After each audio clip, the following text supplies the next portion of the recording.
My name is Ziad Eskandar.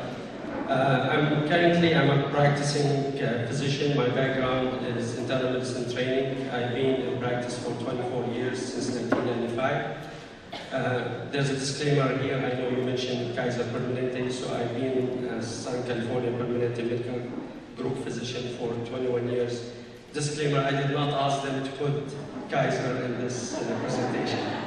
But everything they said, it's true about it, so just put that there. I'm Ashley. In addition to being Tony's sister, I'm also a registered nurse. I work on a step-down ICU unit, so prior to this experience, I have also had a lot of patients who have had suicidal ideation, so I have previous experience to this as well. My name is Dr. Fadel Abdulhai. This is my 10th year of practice. I'm in private practice in my own clinic in an outpatient setting. I treat people from days of age to one of my patients is actually in the 100-year age right now. So we treat every age and every stage. Hi, my name is Julie Grair. I am a professional school counselor. I have my master's in counseling and a people personnel services credential. How are you? My name is Ghassan Marrawi. I'm community pharmacist. I deal with a lot of patients who are taking antidepressant from age 15 up to age maybe 19. So I'm here and hopefully I can help you answering some of your questions about medication, about therapy. We've asked each person to prepare some answers based on the questions we received in advance, and each person is going to speak to some questions that were to their specialty. So, Ghassan, would you be willing to discuss medication right now? Just like that. I would like to use my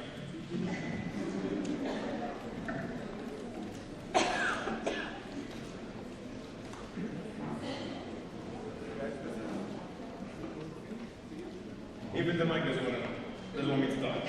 This is the biggest group actually I have ever spoken to in my life. So I hope.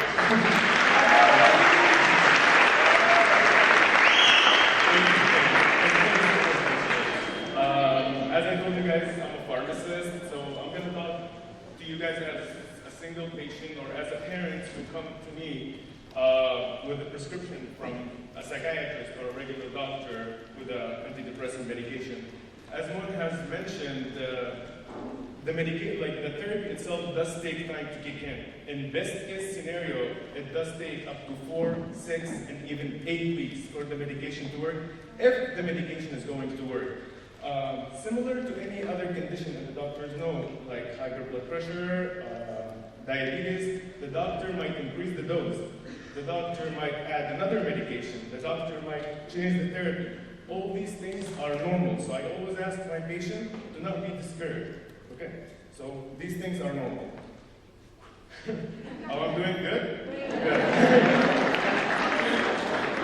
So there is a critical period of time right now. As I told you, the medication, it does take up to 8 weeks to work. Now, while the medication is trying to help your thoughts or your mood, your energy is kicking in. As like the girls were saying that you're initially having a problem with your sleep, you're having a problem with your energy.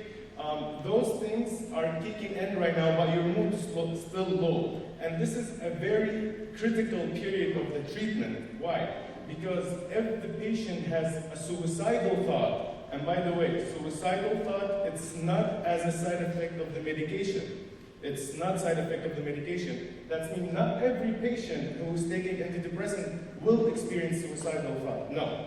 Okay, so as I told you, while your mood is kicking in, your energy already has kicked in, and it's very critical period in the treatment.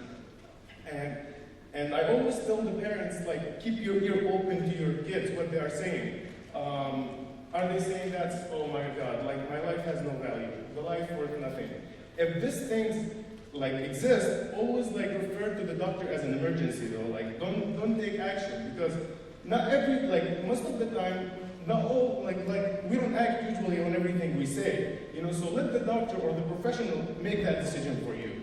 Okay? So don't make that scene on your own. So just call the doctor, tell them like my son is saying this, my son is saying that. What do you suggest? Okay? So in most scenario, they might tell you like we need to do things for your son. Hopefully not. Okay? Now we have noticed a lot of time that the patient all of a sudden they stop taking their medication.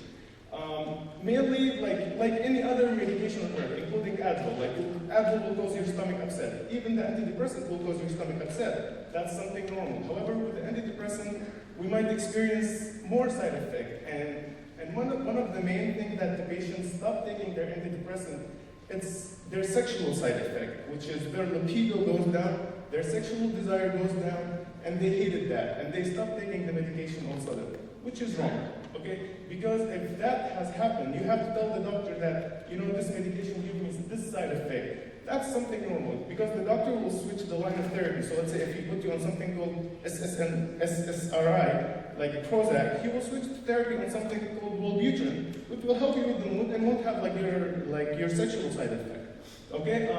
As well, a lot of patients, they stop taking their medication because suddenly they feel better. Okay. A lot of time, like we fill the medication for the patient, they come, oh, I stopped taking it. Okay, why did you stop taking it? They will tell you, oh, I'm doing very well right now. Okay, did you talk to your doctor? No. Okay, it's very important when you stop antidepressant medication, do not stop abruptly. You have to do it slowly. And you're not doing it on your own. You have to do it with like a medical professional supervision, because he will slowly taper down the medication for you. Otherwise, you will have like a panic attack, you will have an anxiety, you will have withdrawal symptoms. Just want to bring something to your attention. And like antidepressant medication, they're not addictive. Like, so you're not gonna be, like they're not gonna form any addiction for you. But like as I told you, like a lot of medication, for instance, like blood pressure medication, atenolol, any patient who has been using them for a long period of time, we tell them like to start them slowly. Otherwise, they will have like rebound, high blood pressure, or anything like that. Are we good? Okay. I don't want to add a lot. Just like as I told you, the medication does have a wide list of the side effects. I don't want to freak you out. Actually, one thing I just want to bring, the girls has mentioned it. It's a lot of people they don't take the medication. They think that they're bright. You know what I mean? I don't agree with them. I don't agree with anyone. Like antidepressant medication, I always compare people who are going to a psychiatrist or they are taking care of their mental health, similar to those people who are going to the gym. You know, people go to the gym because they want to work out, they want to be in better shape, they want to be healthier. You know, so they are trying to be a better person. Same with the people who are going to a mental health doctor. They are trying to be more happier, they're trying to be a better people. I'm not saying that they're bad people to begin with, but they're trying to be like a better version of themselves. So that's why don't feel judged. Like antidepressant medication, similar to your diabetes medication, similar to your multivitamin that every one of us take on every day, on every occasion. So that's it. We're doing well.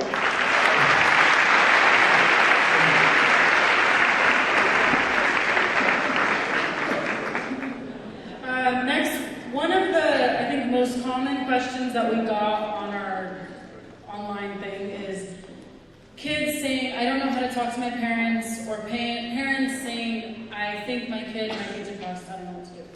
So we asked Ziad to come up and talk a little bit about that, given that he has 3 children, has a lot of experience with this, and given his medical background, he has a lot of experience of knowing what to look out for, and ways that you can phrase it, or how you can bring it up with them.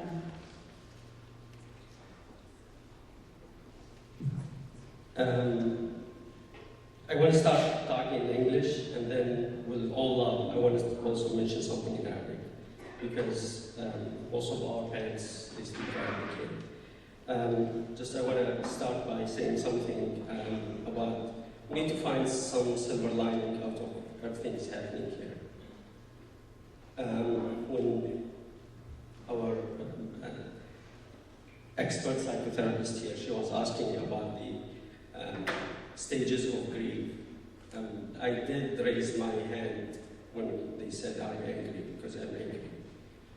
I'm angry because we lost a young life here, and nobody should have dealt with this, being a parent. I'm trying not to become emotional. We need to find we need to move on and find a silver lining. And I asked the permission of Isa here to mention something, along with my talk, how I'm going to mention, how we can initiate the talk. The talk has started already. All of you, some of you were here. There was a community event on Thursday in Marrawi, and there was two courageous ladies that they started the talk. And then this happened. The silver lining out of this, I think, listening to Tony and what he was posting on Facebook, Tony wants the message to spread. So the talk started on Thursday, 2 days later this happened. These two courageous ladies, and I asked the permission from them to mention their names, Caitlin Diab and Nicole Corrali.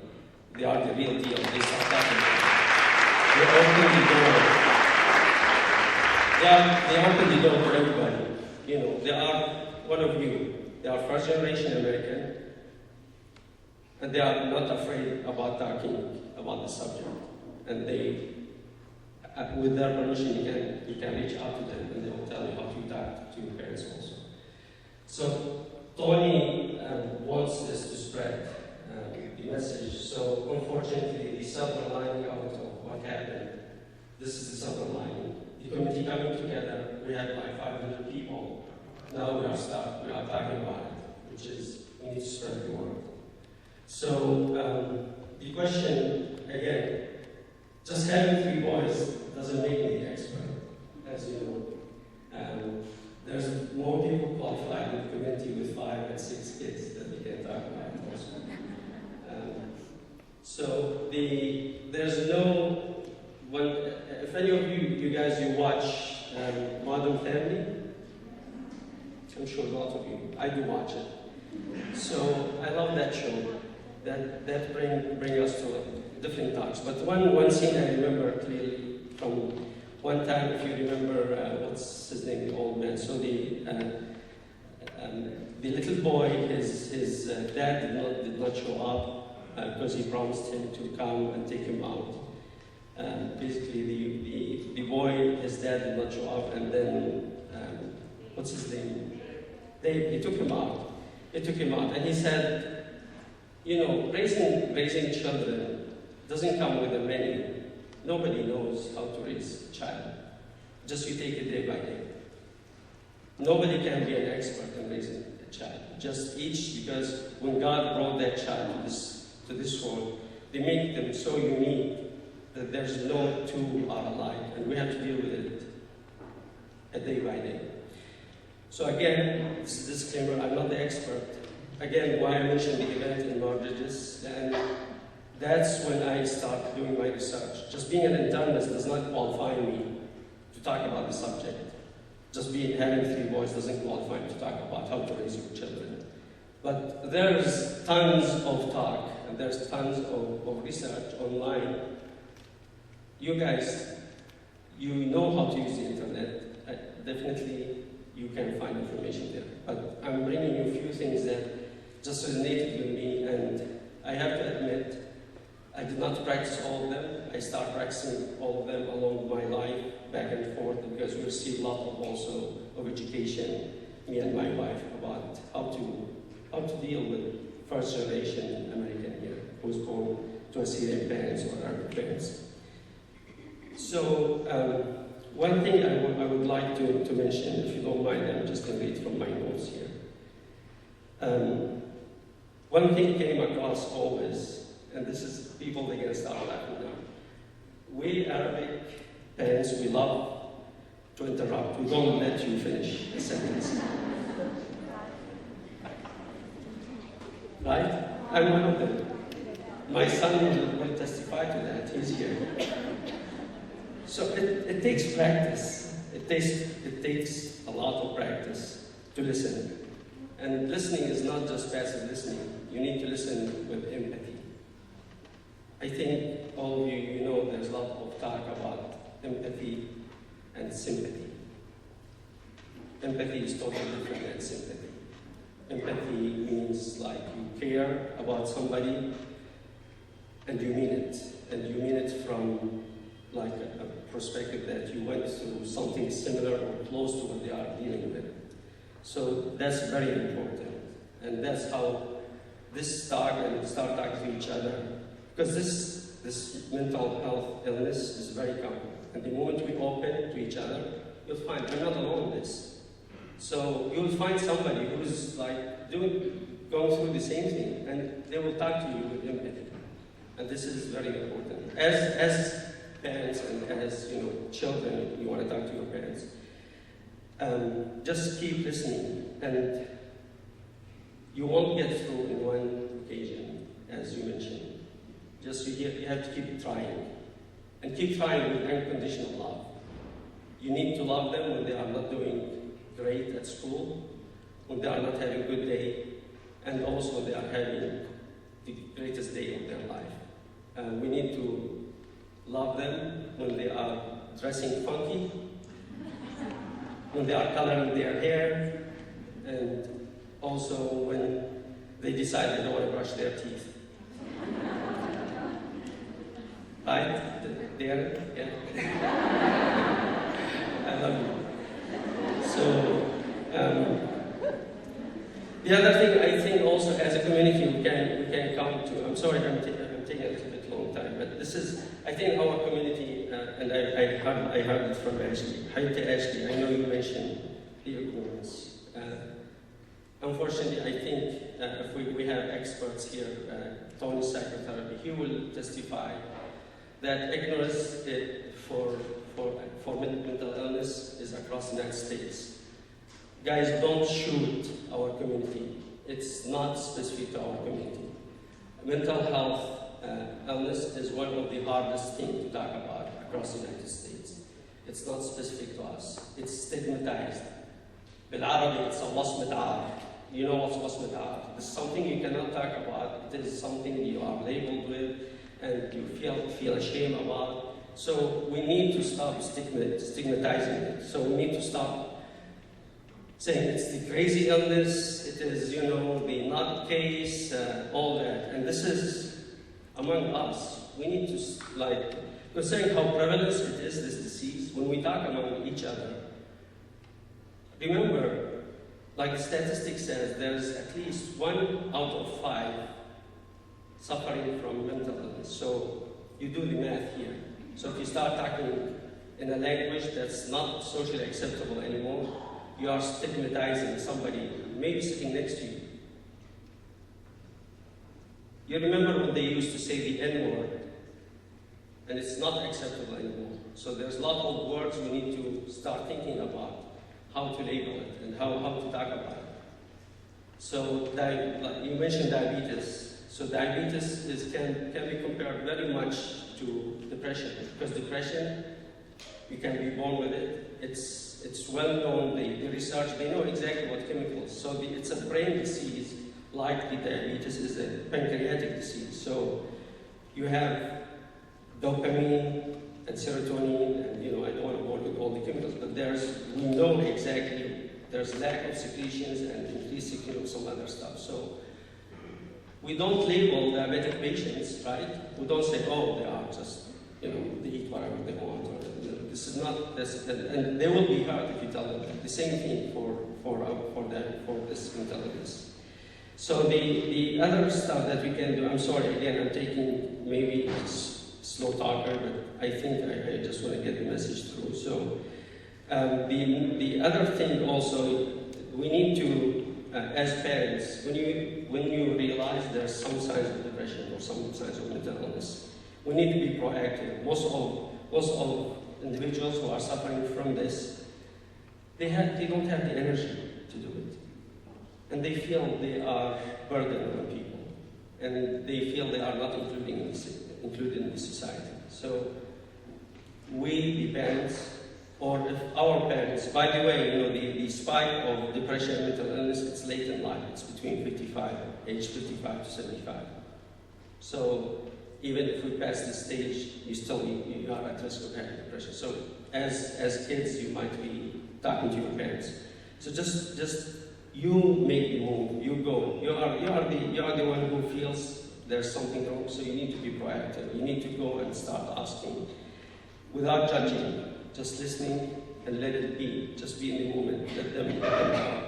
And it's not gonna happen, I said, just one time. And please, this is as a community also.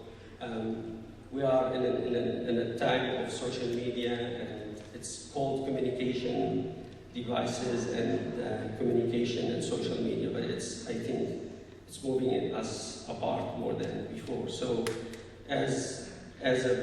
when you see somebody at church or in your class or anywhere, you feel like they are hurting, be proactive. Just go and tap on their shoulder, say, I'm here, what's going on? So the same thing with your kids, and it's not going to happen in one occasion. As I mentioned also, education is very important. And being internist, Fadel also shared the same thing. We know how to screen, we know how to recognize the signs and how to direct. We are not the expert in how to provide full treatment. You need to find the right treatment, and the treatment, as they mentioned, including psychotherapy and psychiatrists and psychiatry. And there's some other stuff you need to read about it also. There's more than just one thing you need to do, and not one thing will work. It's a combination of things that will work. So as parents, I think we can educate ourselves to know how our kids are feeling, why they are feeling that way. At the end, I want to mention, especially in this 21st century, we are a lot concerned about our images. And people who are suffering from mental health illness, they wear the happy face just to please us. If we can allow them just to wear their face, what they are feeling that day, and make them accept it. If your kid in the morning, he felt okay, he woke up and he's not having a great day. I myself found it hard at the beginning, but like all kids, they are not acting that way just because they wanna drive you crazy. It's just some of them, if they are suffering that illness, they cannot put on the happy face that you want them to do. They cannot wear the suit to go to the wedding. They cannot they don't have the energy to do that. It's okay, just embrace them and just be with them. And finally, I will say again, for the same reason, I know you mentioned that the kids, they can call the psychiatrist and they can call the psychotherapists of their own. But if they don't have the energy, I think we need to team up with them. Try to help, try to show them how they can make the appointment, be with them, and follow up on that. Maybe they did not do it a couple of days later, a few days later, just double check, make sure that they make the appointment. And that's what, again, from a little bit of experience and from research, that's what I found the answer to this. I hope that's helpful. Can I say something in Arabic really fast? So, للأبهات والأمهات اللي قاعدين معنا الليلة، أكيد نحن عندنا بالشرق الأوسط ما كنا بجوز عندنا خبر إنه في هيك أمراض كثير دارجة بهالشكل اللي عم نشوفه هون.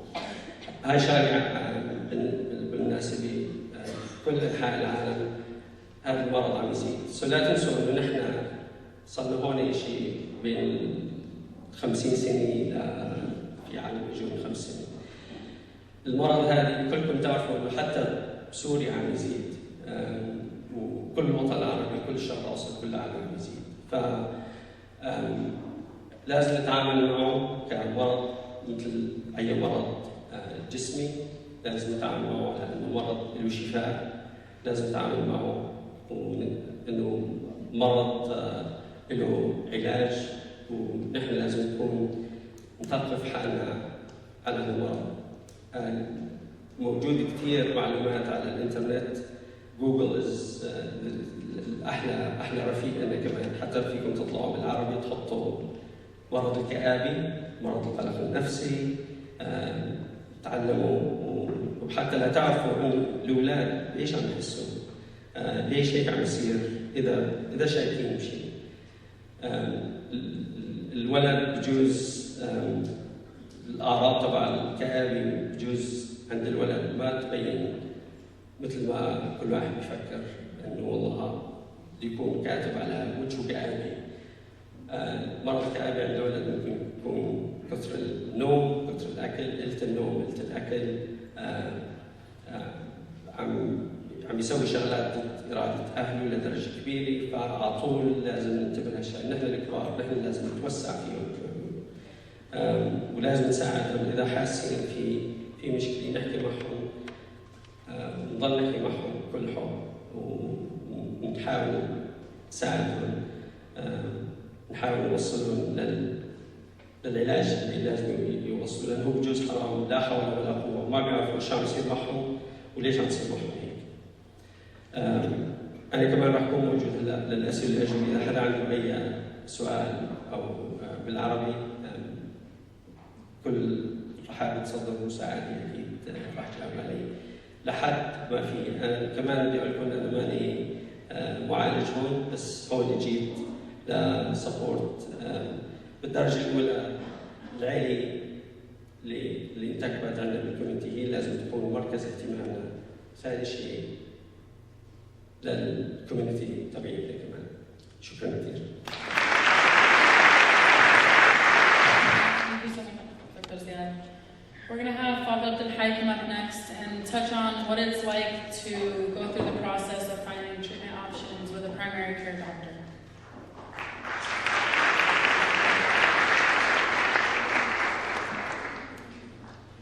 Hi everybody. I'd like to ask everybody, do me a favor. Shake hands with the person next to you on the right. Shake hands. Now shake hands with the person on the left. There we go. You guys all just made friends with 500 people in 10 seconds.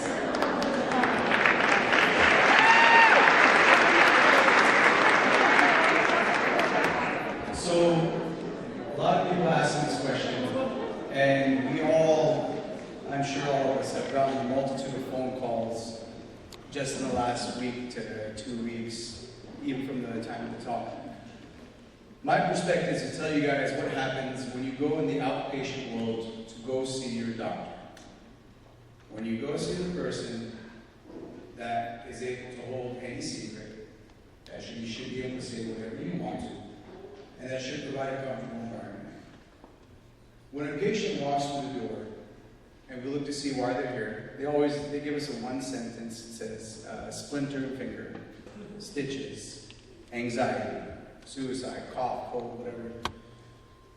I would safely say 1 in 3 or 1 in 4 of my visits in my clinic alone are for anxiety, depression, suicide, panic attacks, hearing voices, seeing things that aren't there, delusions, fear that something is wrong with them.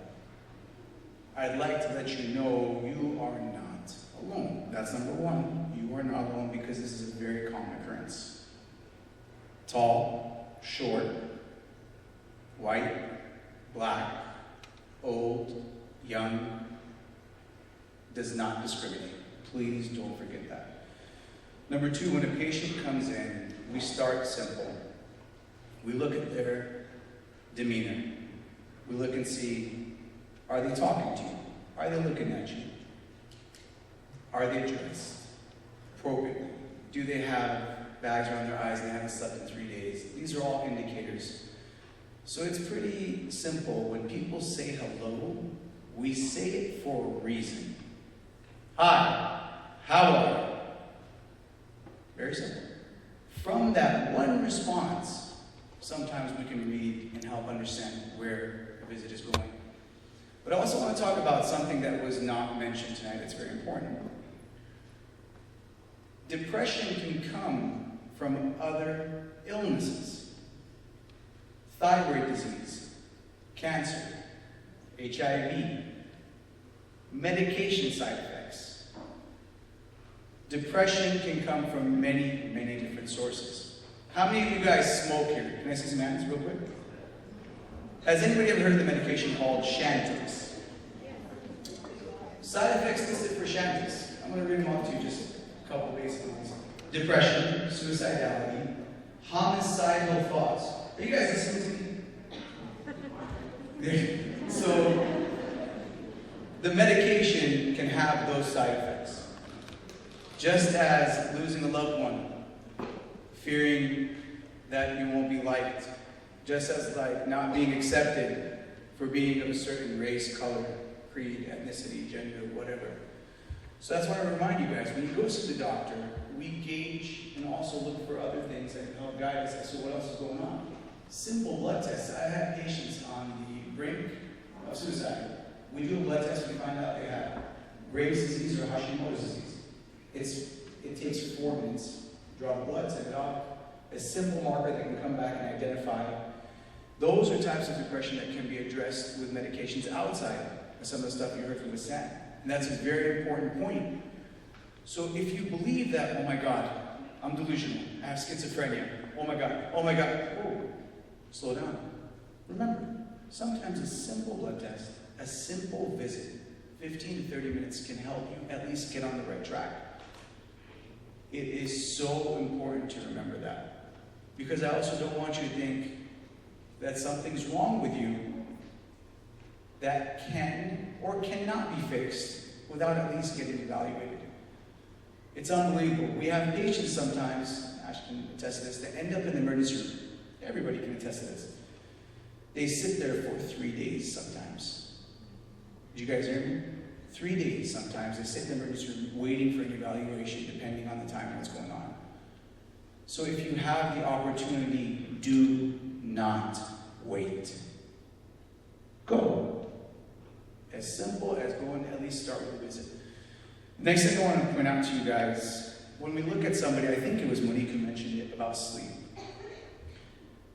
For the parents here, if you notice that your children are sleeping a lot, or sleeping a little, gaining a lot of weight, losing a lot of weight, those are indicators. Another thing, if you notice that your children start avoiding discussions with people that they normally were very close with, or if you're friends, or if your grandfather. Ziad pointed out something very important. The peak of depression is between age 40 and about 60, somewhere in that range. That's when we see the majority of it. It does not mean it doesn't happen in other people. It also happens in younger patients too. So start noticing cues. Look for those things. The other thing that I wanted to point out in general, I passed out a few of them. I don't know if you guys got them or no. There's something called a PHQ-9. A lot of people say, well, all this is just talk. How do you solidify and get it wrong? Okay.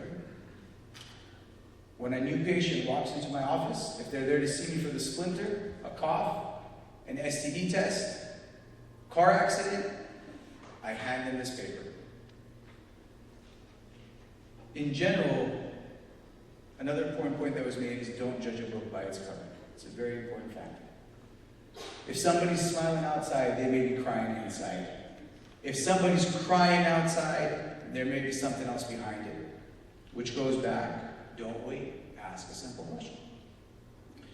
The other thing that I wanted to point out, which Monique's going to clarify a little bit further, is there are other ways to treat other than medication. There are ways also outside of therapy. For example, there's actually new ways of using magnetic waves to help stimulate some of the neurons inside the brain to work with the neurotransmitters that Dr. Ziad was talking about, serotonin and dopamine. There's also some options to do what's called a gene site study, where I can actually take a blood test from you and let you know whether or not your body is a poor metabolizer or a good metabolizer of some of the medications, if we're going to discuss medications as an option. Point of the story is, we're here tonight and we're touching on this much. You guys see my hand? This much. I've been a doc 10 years, he's been a doc 20 years, with all due respect to all of us. We don't know it all. So when the patient comes in, you look at their vital signs, their heart rate, their blood pressure. Their weight, has it been up or down? Their respirations, are they sweating? We ask, do you have concerns? Let's say if somebody comes in for depression or anxiety or suicide, do you have concerns about hurting yourself, hurting other people? Have you had thoughts? Do you have a plan? These are all very important questions that we look for to help assess the severity as to whether or not somebody needs help now, tomorrow. In general, never underestimate it. This is the one instance where somebody can cry wolf all day and we have to do something. I want to clarify that too. If anybody here is frustrated or has gone through what Tony has gone through, you guys remember, he had his family, he had resources, he had doctors, he had therapists, he had support. So you don't always get the same result. That's the other thing that I want to make clear to you guys. We can only do what we've been empowered to do with the tools and the skills that we have. But each one of you here, just being here tonight, allows you enough information to say, hey, I think we need to do something. Hey, something. It gives you an idea. How many of you here have children in the Los Angeles Unified School District? Do you guys know that this year, Los Angeles has now started printing the suicide hotline phone number on your children's student cards? Do you guys know that? Please say yes if you know that. Yes. Call. If you're concerned, you don't know, call. You can call just to say hi. Point of the story is the resources are there. Please use them. The other thing that I'll remind you overall, you have the capabilities to at least identify some of these things that we're talking about. Look for a level of distress. Look for whether or not somebody doesn't want to do the same things they used to do anymore. Look to see if they're doing high-risk activities. Drugs, unprotected intercourse, fights, ending up in jail, the cops being called 10 times in a month. These are all things that we look for and help guide us. One last final comment I'd like to make to all of you, and I will say it again and again and again. You just being here, you have gained some simple resources and tools and understanding of how to help. And if you don't know, reach out. This is our community, and we are all proud of it, and we're honored that the community is here for the reason that we are here tonight, and also to remind you that, please remember, we're all brothers and sisters. Health you cannot buy. Health is hard to come by sometimes. An ounce of prevention is worth a pound of treatment. That's one thing that they taught us day in and day out in medical school. I will close with this final comment. Please don't be afraid to discuss this subject. Do not run away from it. Do not let somebody tell you, hey, voila, this is the time. And today's talk helps show how great a community we have, how amazing we are when we work together. And we look forward to helping guide you with anything we can. Thank you very much.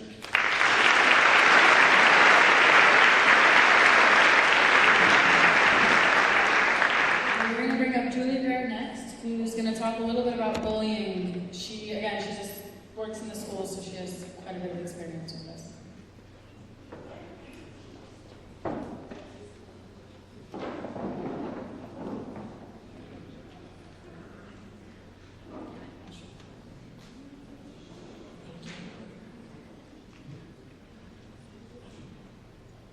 So truthfully, I didn't really come up with like a preface for how I was going to introduce this subject. I wasn't quite sure exactly what I was going to cover. But hearing Ashley share about Tony's experience with bullying in school, I feel like I need to stress this if some of you are not aware, that those of us who are educators that work in any school district are trained to identify bullying behaviors, and now it's gotten to the point where we are responsible for preventing it. And so I just recently did a training, so it's a training on bullying, and so I actually pulled this out of the training, so I'm actually just going to read it to you, and I want to stress that I kind of modified it so that it relates to our community, because in many ways, what we are trained to do at schools, we are also able to do in our own community. I also want to stress that if your child is being bullied, it's important that you go to the school and have the school address it, because chances are, if your child is being bullied, other children are being bullied too, and it needs to stop. So here's what we can do. We can keep our eyes open for bullying behavior. Keep your ears open. Don't block out students and young people's conversations. So just be really vigilant of what kids are actually saying in your presence. Look for signs that a student or a young person needs help. Regularly monitor locations where bullying occurs. Where I actually find that we could be the most helpful in this is on social media. I'm not sure if you realize how often I see bullying happening. I even have my former students who I'm friends with on social media that I have had to jump in and keep them from being bullied by other students who are also my students, or have been my former students. Set the tone for bullying behavior from day one, that bullying behavior is unacceptable, illegal, and will not be tolerated. I stress illegal because it's illegal in schools, so if you know that this is happening, you do have to bring it to school personnel.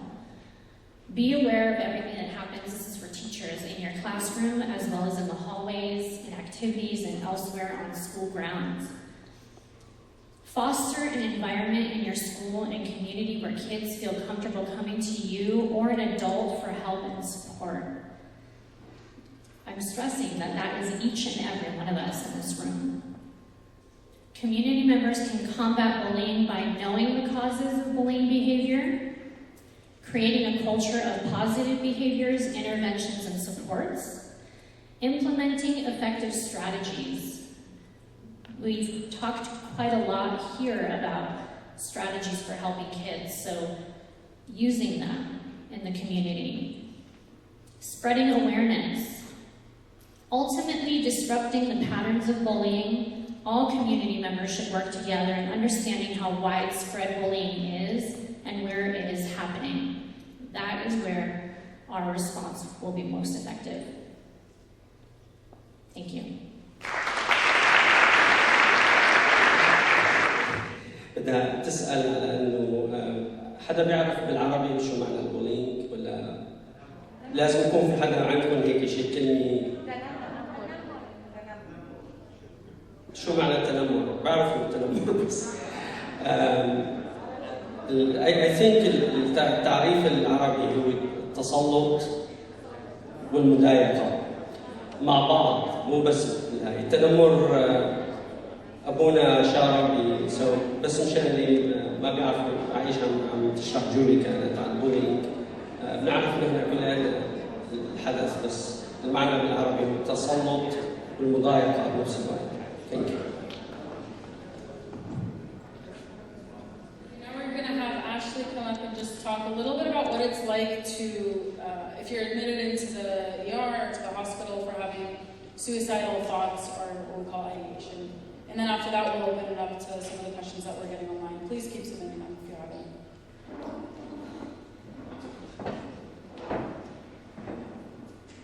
All right, I won't make this long, I promise. But I do think it's really important because a lot of people who are having suicidal thoughts are afraid to call 911 because they think that something bad is going to happen to them. But something worse will happen if you don't call 911. Like Molly and Monique talked about, if you are having suicidal thoughts, or you know someone that's having suicidal thoughts, it's best to call 911, and they will help provide that person with the resources. So I work at UCLA. I work on a step-down ICU unit, so I don't work on a psych floor, but we do get a lot of patients who come in with depression or suicidal thoughts because of their disease or whatever they're going through. I just want to let you guys know that when you go to the hospital, no one's going to treat you as a crazy person. You are not crazy for going through these feelings or having these emotions. The hospital is a safe place, and everyone there is there to help you, and they would love to help you. That's from doctors to nurses to technicians, it doesn't matter who's there. Our protocol at UCLA, if anyone is experiencing any suicidal thoughts, we do not leave you alone. That means you can talk to whoever you're with, you can tell them what you're going through. Even if there is a long ER wait, we're waiting for you to get admitted into the hospital, we will not leave you there by yourself. You will have someone there. Now, I can't say that about every hospital, but that's how my hospital does it. Going to the hospital is a good idea if you need help immediately. Like Fadel said, you can always go to your primary care doctor if it's not that severe, but if it is severe, you definitely want to go, call 911 or go. You can even walk into the ER yourself, or you can drive a family member or friend to the ER. And you will get a psych evaluation. You'll be seen by a psychiatrist. We even have our psych social workers see the patients too, and they help provide resources, just like we're doing right now. But they can help make medication adjustments. They can help make diagnoses. It's not a scary environment, I promise. It's worse to suffer through this alone at home. You want to call 911 if you are experiencing any immediate threat. I promise we are there to help you. No judgment. It is your best option.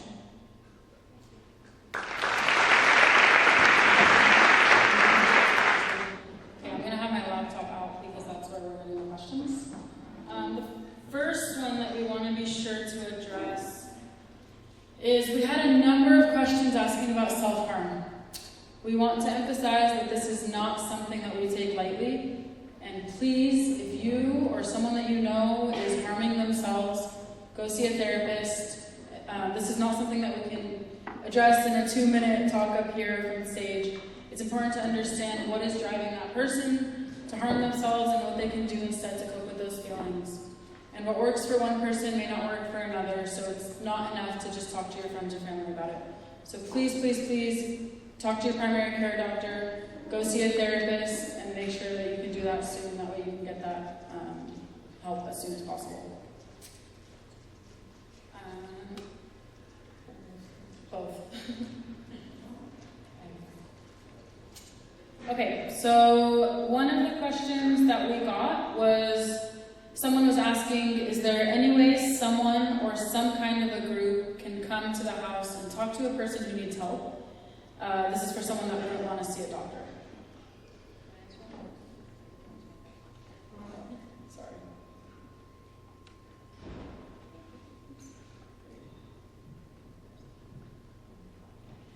There are therapists who will do house calls. They're harder to find, and they'll charge a lot more. Insurance typically won't cover it. A person could feel like they're being attacked or ambushed if you have a group or a therapist just come to the house when they're not willing to talk.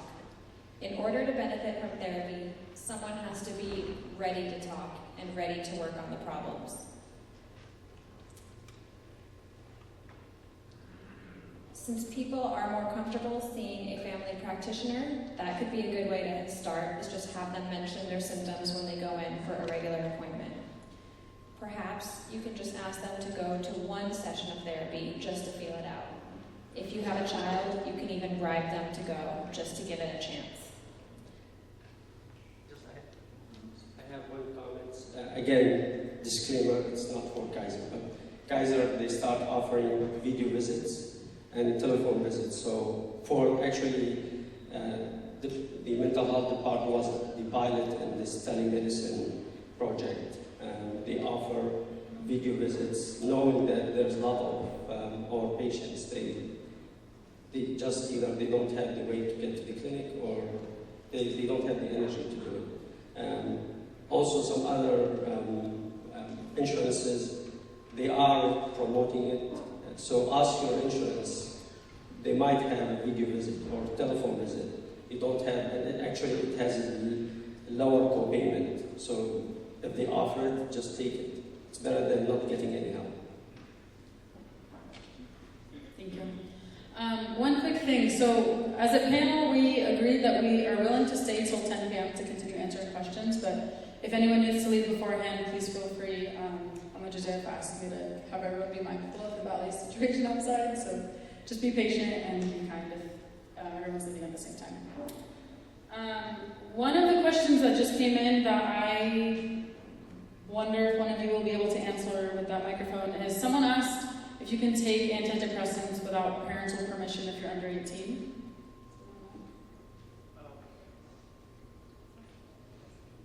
The thing is, you cannot pick up a prescription for someone else if you are under 18. However, you are able to pick up your own prescription if you are under 18. Then the answer is yes. So they can go to the Yes, doctor. however, the other thing actually, if they're trying to hide it from the parents, honestly, I'm not 100% sure about the law here. Okay, for instance, if a husband came to the pharmacy and he said, may I ask you for the printout of my wife's list? I cannot give it to him by the law unless he has a power of attorney. She has to present herself. However, he can pick up for his kid if they are under 18. So there is a chance, I'm not trying to encourage you guys to hide anything, but there is a chance if you're trying to hide something from your parents, there is a chance you can get caught, actually. I'm not trying to encourage anything, just to be clear. Thank you. Okay, we're going to answer some of the ones that we got on the papers. Again, if anyone has any of these, flag someone or raise your hand, we'll come and get it from you. Someone asked, what if we are too nervous or shy to talk to someone? My initial thought was try the crisis lines. That's what they're there for. They have heard everything. Nothing you can say can surprise them.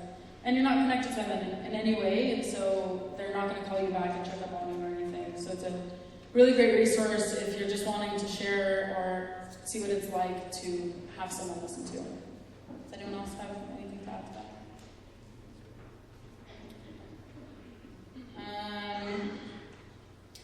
Someone asked, what do you tell your child when they say, I want to kill myself, I hate my life sucks, when they're frustrated? Let a therapist handle it. This is not something that we want to take lightly, and it's important that kids, especially kids, are able to learn at a younger age if we can, teach them how to deal with emotions.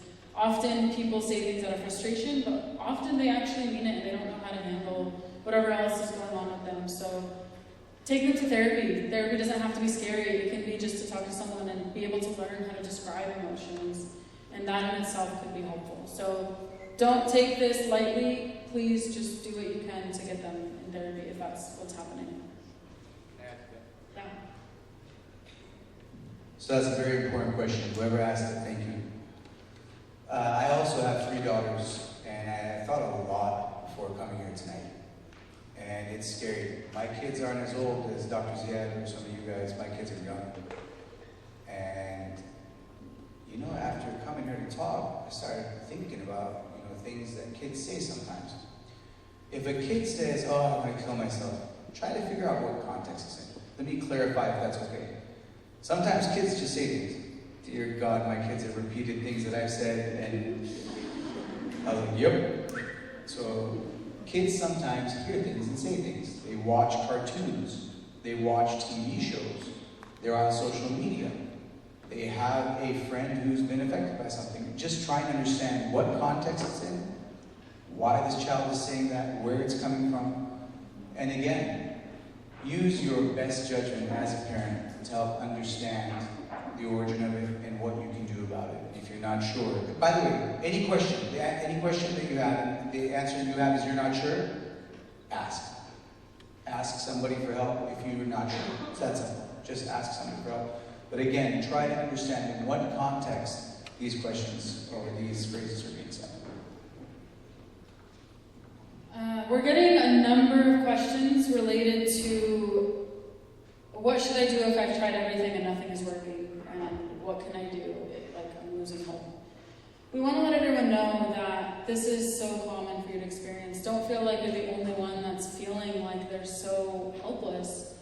And it's okay to say that to someone. We just want to emphasize that please don't give up. For the sake of everyone in here, like clearly someone in here cares. Someone may be able to say something that hits you in a way that's like, okay, that's going to help me move on, even if it's for an hour, for a day. Whatever you can do to keep hanging on for a little bit longer.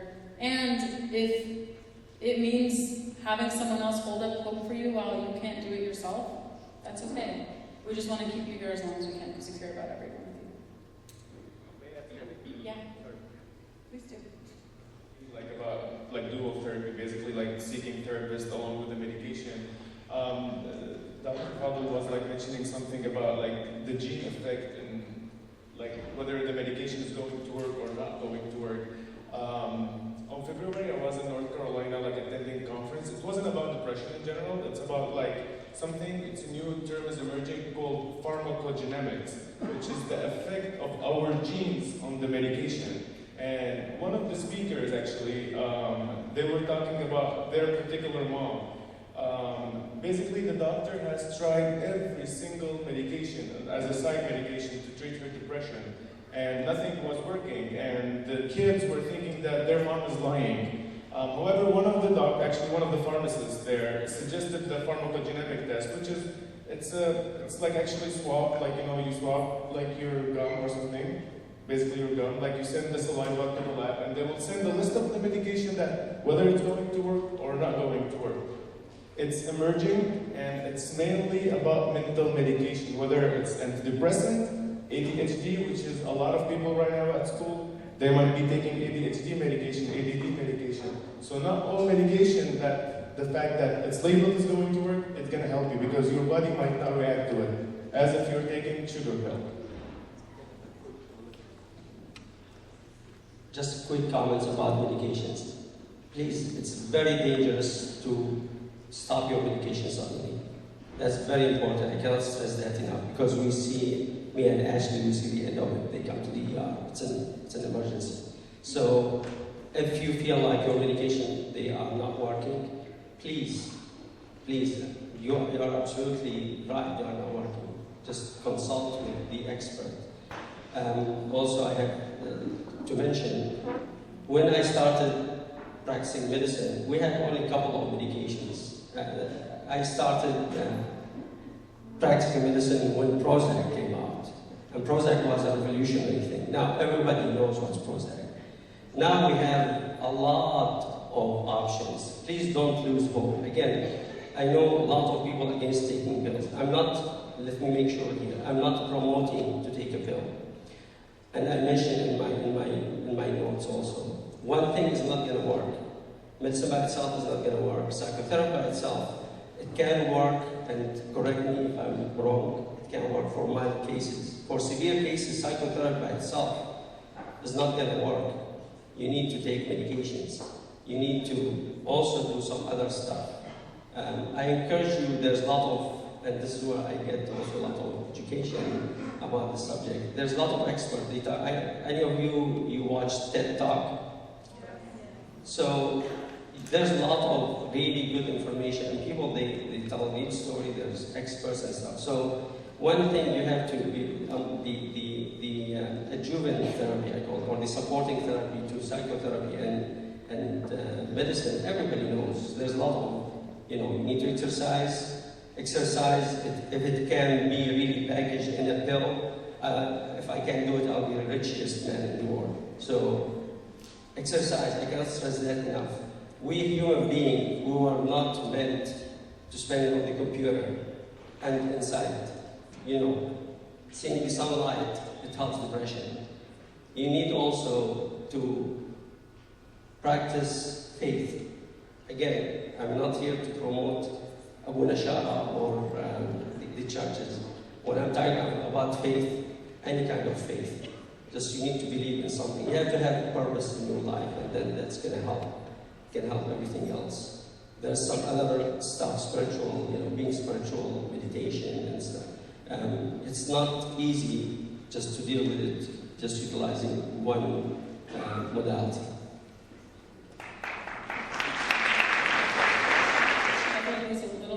So someone asked for the link for the video that we just showed. It's on the Facebook event page, you can find it there. And they also asked, can helping someone find a hobby that they enjoy get them out of their depression possibly? It's a great coping skill. Anything you can do to get someone to engage, find something they enjoy, will definitely help them. Someone asked, what should I do if my parents don't understand or can't comprehend what I'm going through? One thought is to invite them into a therapy appointment. Like Ashley said, it can help them understand what's going on a different lens, in a way that has never been described to them, or in a way that you haven't been able to explain to them. Yeah. Sorry, I just want to add on to that, because I know I talked about it earlier.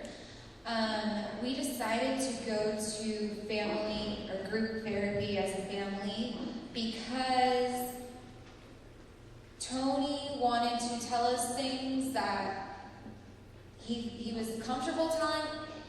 It's different, like I mentioned, it's different being at home than being somewhere where it's like a safe place with a mediator. I mean, I'm sure my dad will tell you, my mom will tell you, it was an amazing experience. It was scary at first when my dad approached me and said, hey, Tony's therapist thinks we should all go in and talk about this. But we benefited so much because we just talked very openly, and it helped us understand each other. I mean, saying things and doing things,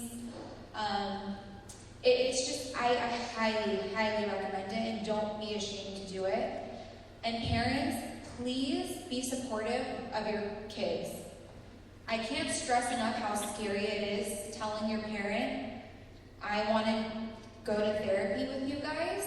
A lot of parents are very dismissive. Don't do that. It was so helpful. It helped me, Tyler, my mom, and my dad truly understand Tony. And I really do think that was the turning point for us. So please, I highly, highly, highly recommend it, and don't be afraid. Thank you, Ashley. Sorry, Tyler wants to say something about that. Is that okay, please? So a couple nights ago, I was laying down with my mom. She was very overwhelmed, and she wanted me to lay down with her. So when I was laying down, she wanted me to tell each one of you guys, if you guys are going through anything, my mom is open. She wants to help in all ways.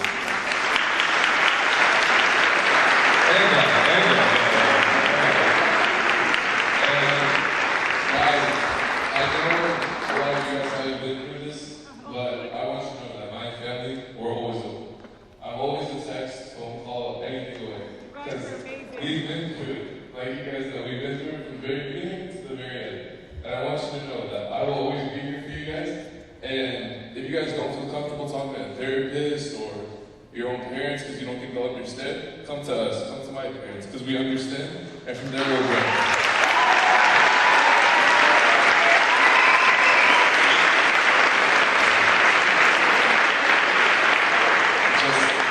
Just know you guys are loved. No matter what, we'll always be here for you. We gotta get through this together, guys. Thank you, Tyler. I just want to add to the last question that Molly answered. Give your parents a chance to listen and to understand. They may surprise you. Dr. Eskandar wanted to add that group therapy has been proven to be very beneficial as well. If you feel that individual therapy is too overwhelming or intimidating or expensive, group therapy is often an option. It's much cheaper. It helps to just sit down and listen to how other people are experiencing things. It can give you great tips. Kaiser is all about saving money by being as effective as possible. I also work with Kaiser, and they really, really promote their group therapy because they've seen how efficient and helpful it could be, so they don't have to waste money sending you to an individual therapist. I just want to add on to that, it's not just Kaiser. Any of your local hospitals, I guarantee you they have free group sessions, whether you have someone that died of cancer, or a family member that just had a stroke, or a family member or yourself that has depression. There are so many resources. Your local hospital is a great resource, and very often they have free group sessions where people go because they're dealing with it just like you, and you don't know these people, so you can just tell them whatever you're feeling. Who knows, they might be feeling the same thing too, so there's also that. We've gotten a large number of questions and comments about people talking about being gay, trans, lesbian, gay, trans, bisexual. We've had children ask how they can talk to their parents about it, and we've had parents ask how they can talk to their children about it. I didn't have much time to throw anything together, so I reached out to someone in the Syrian community who has come out to me and told me that they're gay, and they're preparing to come out to their family. So I'm going to read what this person shared with me, and we'll read it all for the first time together. Also, he did provide us a link that I'm going to post to the Facebook page as well that has a lot of good resources. You can go to these centers and get support. People have been there, and they can help you find groups and people, even mentorship programs to help come out or decide if you're ready to come out to your parents. Okay.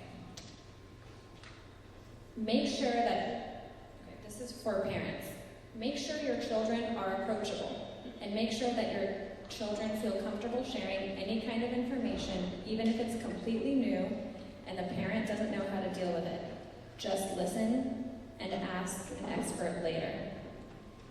If your teenager opens up about his or her sexuality, they're already in a very uncomfortable situation, barely discovering themselves. They're sharing that they love someone, and you responding with hate is very hurtful and will encourage them to not share with you again. Hate should be the last reaction. Remember that parents are supposed to be the safe space for their kid. And losing that can put them at higher risk for drug abuse, depression, and suicide, or criminal behavior that could lead them to prison. These horrible consequences are much worse than your kid showing that they love someone. For the teenagers or young adults that express that they want to be coming out to their family, please know that everyone has a unique situation. You should think of coming out in the way that works best for you and not what worked for someone else. It is typically much more successful if it is planned in advance and not an impulsive move. Coming out to younger generations of your family is very important, as they will become your support group. You should then have someone from that support group to be present with you when you come out to your parents. It seems that parents' reactions tend to be better when a third person is present. If you have no idea what your parents' reaction will be like, try to watch a movie that has a scene about homosexual behavior or a character who's homosexual. You can bring up a friend of yours who is in the LGBT community and see what your parents' reaction is to that friend. This can help normalize the experience as well as give you an idea of what you may expect if you were to come out to your parents. Most of the parents' negative reactions is because they're not comfortable about the subject and they're not educated about it. Try not to be angry at them for what they do not know. Remaining calm on your side can help them become comfortable and open up the subject and be more willing to learn about it. Prepare some materials if you think your parents may be interested. Finally, no one should force you to come out before you feel ready. It is only your decision to decide when and how you will do it.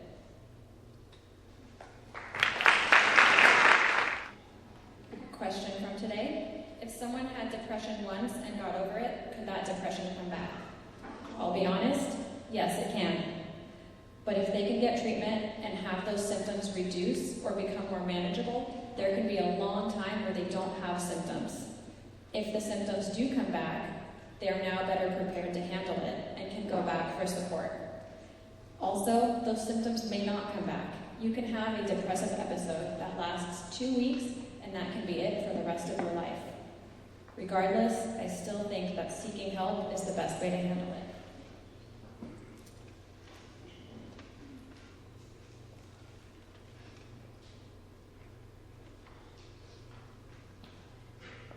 Someone asked a great question. That's for Monique. Someone asked a great question about their adult son that I'm going to rephrase a little bit, but essentially what they were saying was that their son does not seem to have hobbies or friends, and said he shows signs of depression, but he doesn't want to seek help, and because he's an adult, he doesn't like when we tell him to do something for his own benefit. He ignores us. So my question is, do we force him to get help? What can we do to help him? This is a really common experience that parents have with their children. We encourage you all, like children or friends, to meet people where they're at. Let them let you in without forcing your way in. Do things they enjoy. Don't push them to conform to what you think is normal. Ask them about how they feel. We cannot assume what someone is experiencing. We can't assume that they might be depressed. You may have noticed some warning signs, but it's important to actually talk to them about it. You can also let them know that you're here and you're learning more about depression, and point out any specific symptoms that you notice that they might have, and tell them that you want to be there for them if they want to talk. We can't assume that someone knows that. We want to make sure that we openly say it, that way they know it. And again, you can offer the crisis and text lines in case they would feel comfortable talking to someone that isn't connected to them or that they don't know. Someone asked a specific question that says, in Tony's case, I know his parents did everything they could to bring him out of his situation. In your opinion, what else could they have done to prevent him from doing this? I'm asking so that people with kids going through depression would have hope of trying some other strategies that can help. That can maybe help. Yeah. So this is really information that's shocking, and I hope every one of you will be as shocked when I heard it first.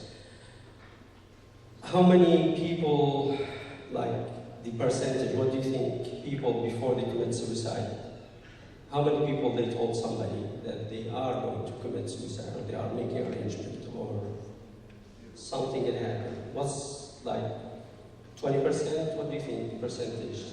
25? What do you think? So you think people who they're going to commit suicide, 100%, they don't tell anybody that they commit suicide?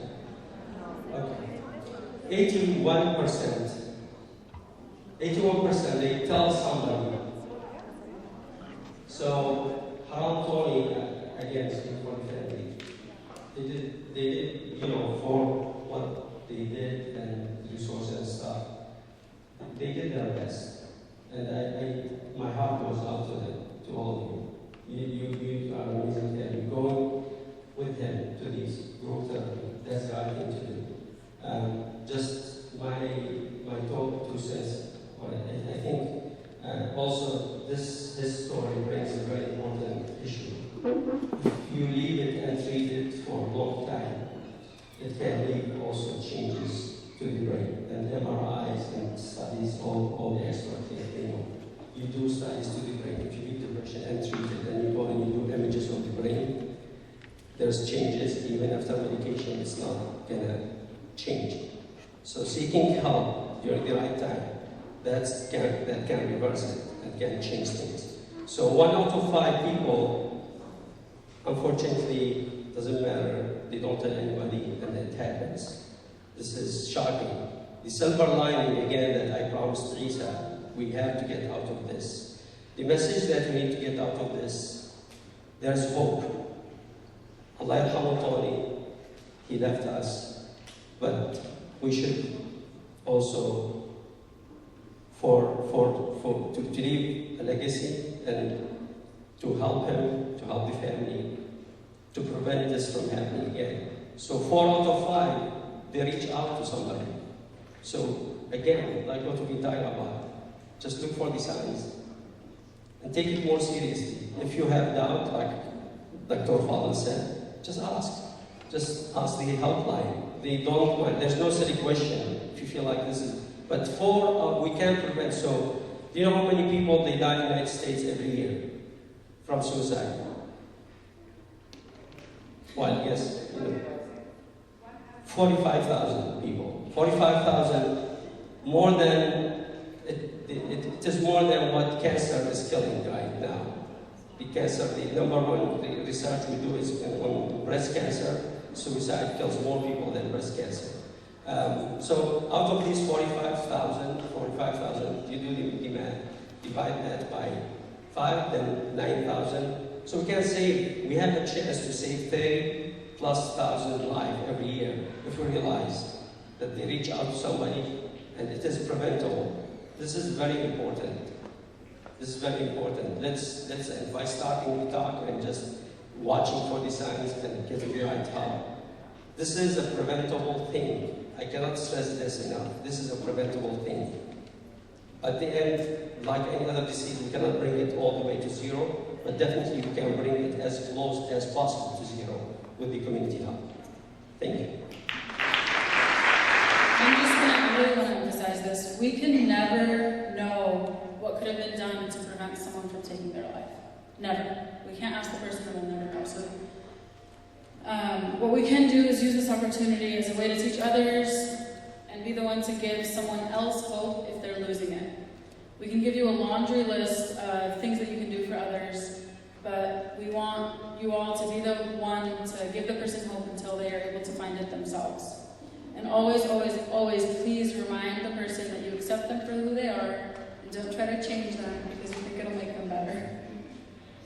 Okay, Monique's going to answer this next question, and if anyone else wants to chime in, it says, for a lot of people, mental health and mental illness is a very new subject. For a lot of these people, they have a fear that they might develop mental illness, like what if I get depression? Talk to these people about it. Educate them. Encourage them to research depression. There is a genetic component, so some people are more at risk for depression. It never hurts to reach out. Depression is nothing to be scared of. If we get ahead of it, it's very treatable. It's when we avoid and ignore the symptoms that it becomes harder to manage. This is why it's important to normalize the symptoms with each other and encourage family and friends to seek help so that they know it's an acceptable option.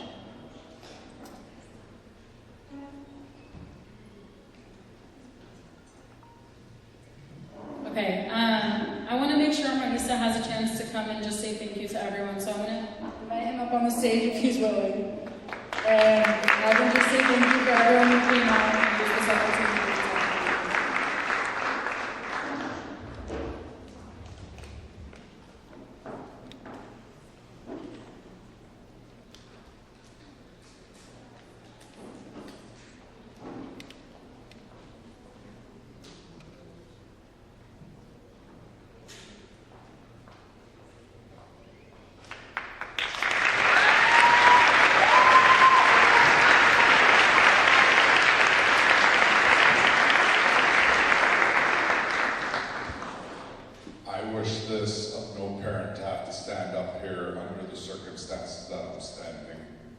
But anybody that knows Tony, as Ashley has spoken, he's our angel. He was sent here with a purpose to send out this message, and I hope that message is echoing through the community.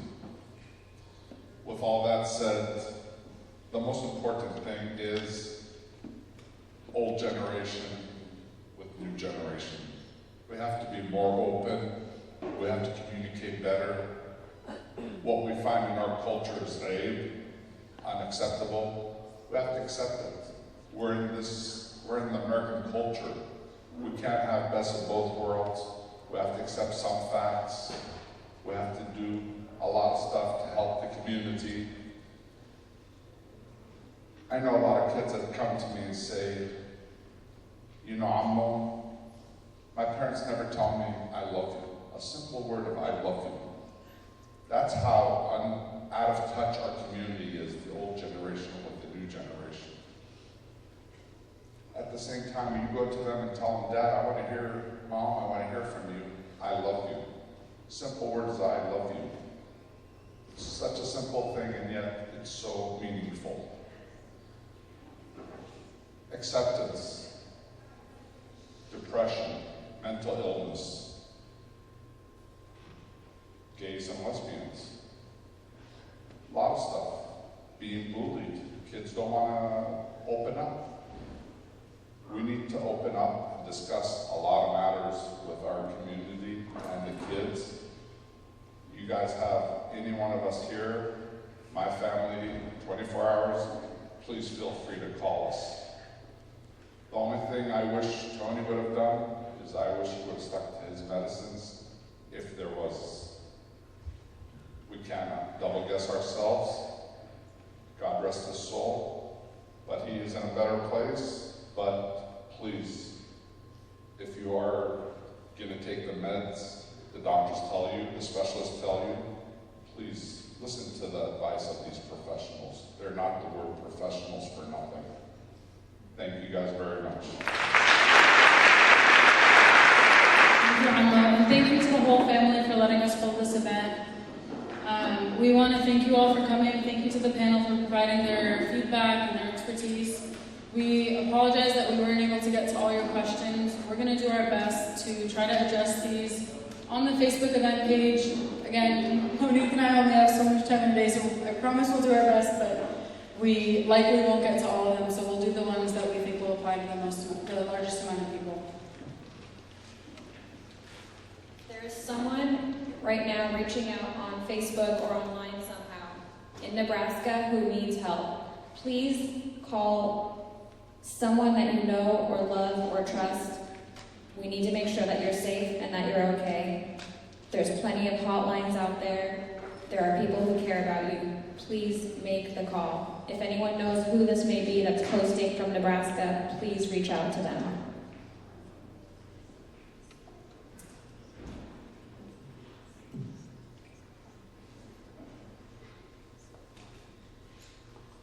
Thank you all so much. Again, please be patient trying to get your cars. We will I'll stick around here for a little bit. I don't know if anyone else will be able to. If you have any really specific questions or, yeah. Thank you all. Please pick up your trash on the way out. This was all